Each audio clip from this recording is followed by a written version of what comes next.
Hi everyone, my name is Jake and today I'm going to be talking about eating disorders. But before I begin my presentation, I want to tell you guys why I chose this topic. So about 5 years ago, I made a bet with my friend that I could go a month without drinking soda. About 3 weeks in, I lost after having a cup of root beer at dinner. But during those 3 weeks, I felt great. I never had so much energy before.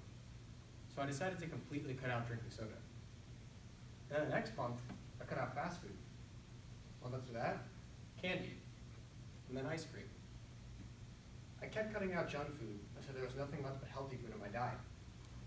I thought I was on top of the world because of all the weight I was losing. Little did I know that I took my healthy lifestyle way too far. I lost 35 pounds in 6 months. I was 105 pounds at 5'7". My friends and family tried to talk some sense into me, but I was already way too far gone. Anything they said pushed me even farther in the wrong direction. However, there was one person that gave me a wake-up call. One day, my family and I decided to go down to the beach, where we saw my close friend Jen. I'd known Jen ever since I was born, but I hadn't seen her in over a year because she moved away. I was super excited for Jen to see my new fit look. When I first saw Jen, she seemed a little quiet, but I didn't look into it too much because I was just really happy to see her. Later on that day, my parents told me that they needed to talk to me. They told me that Jen's mom found Jen crying her eyes out in the bathroom. I asked them why. They told me that Jen thought I had cancer. I sat there for a good few minutes, not saying a word. And then I broke down crying in tears. After hearing that, after hearing how badly I hurt my best friend, practically my sister, I gained all my weight back. And I told myself I'm never going to put myself or any of my loved ones through this ever again. But it's not that simple. Now that being said, eating disorders are not the #1 cause of death in America. But just like any other harmful action, eating disorders can still be very dangerous. According to the National Eating Disorder Association, in the United States, 20 million women and 10 million men suffer from a clinically significant eating disorder at some point in their lives. Now I know this may seem like a low percentage of people and not substantial enough for an effective call to action, but that is precisely the problem.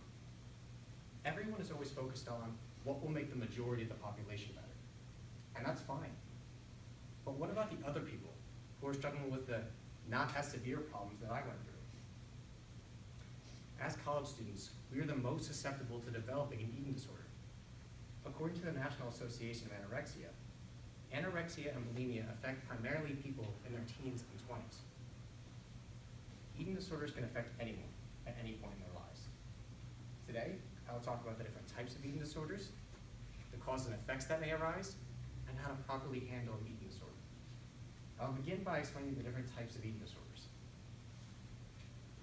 In order to understand why eating disorders are so harmful, we all must be aware of the different types. In the United States, there are 3 main types of eating disorders: anorexia, bulimia nervosa, and binge eating disorder. Anorexia is an emotional disorder characterized by an obsessive desire to lose weight.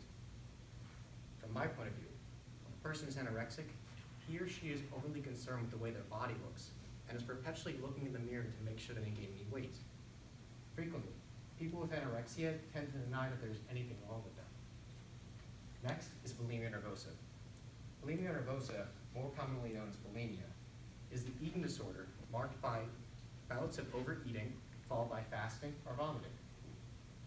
Bulimia nervosa may have similar effects to anorexia, but they are the opposite in terms of consumption of food.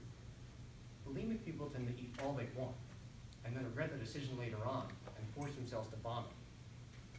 Finally, you have binge eating disorder. Binge eating disorder is frequently consuming unusually large amounts of food without the ability to stop. Binge eating disorder is the same as bulimia, except they don't force themselves to throw up after their meal.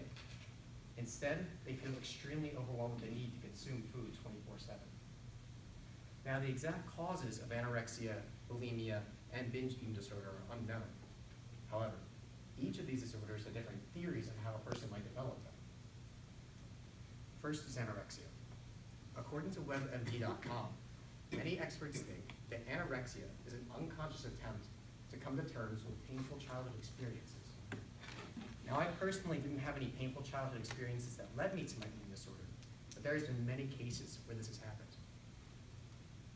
Next is bulimia nervosa. According to MyoClinic.org, triggers for bulimia include stress, poor body self-image, or even boredom. And finally, you have binge eating disorder. According to researchers at healthguide.org, generally, it takes a combination of things for a person to develop binge eating disorder, including genetics, emotions, or experience. Now, what this means is a person could develop binge eating disorder based on the atmosphere around them, or it could be involuntary and out of your control based on your genetics. So now that you are all aware of the different types of eating disorders and the causes that may arise, we'll take a closer look on the effects that eating disorders can have on a person. Every person experiences eating disorders in a different way. However, no matter which eating disorder you have, you'll notice a change in your actions.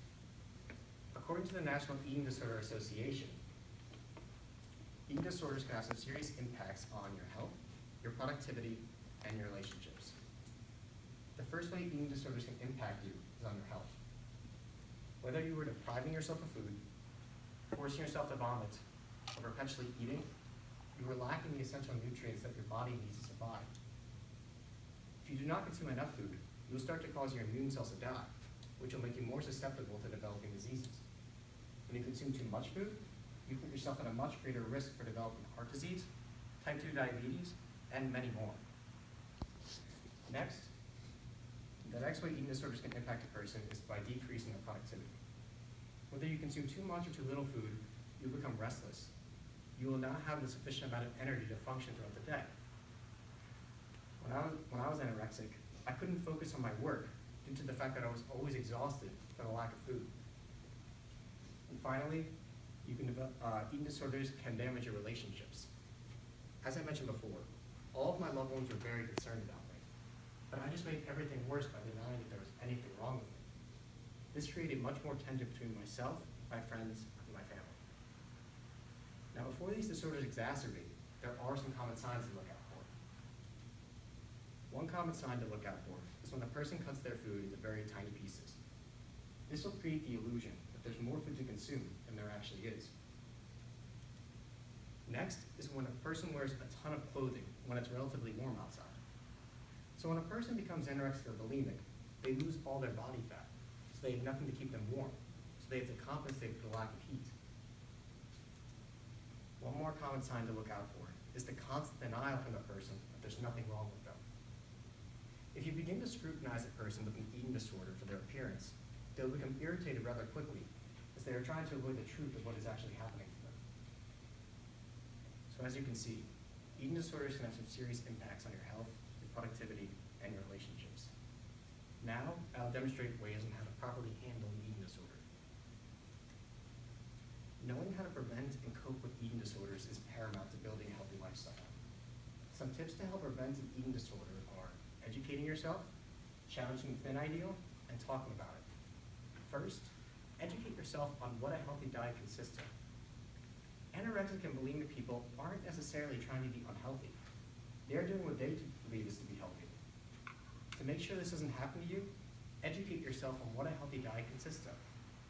Next, challenge the false belief that thinness and weight loss are ideal, while weight gain and body fat are shameful. For the longest time, I thought if I gained weight, I was weak. I didn't have what it took. Little did I know that gaining weight didn't make me weaker, it just made me stronger. And finally, talk about your problems with someone.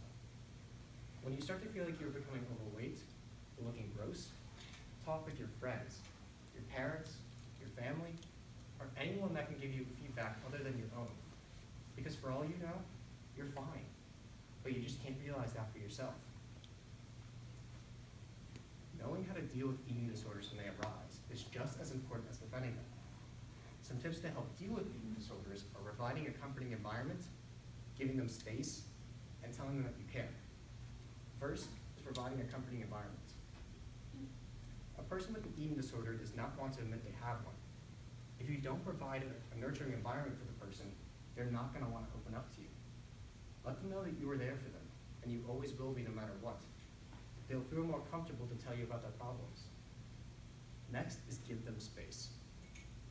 If you continue to badger a person with information on why they're being unhealthy, they're just going to become more angry, which will make that situation worse, like I mentioned before with myself.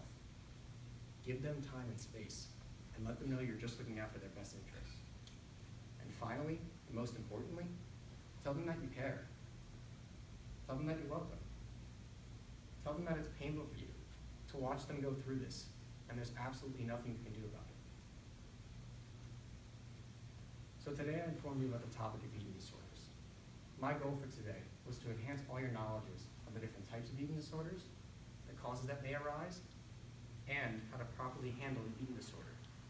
After hearing my presentation today, I hope you all have a better understanding of why eating disorders can be so harmful and why we have to help everyone with this horrible disease.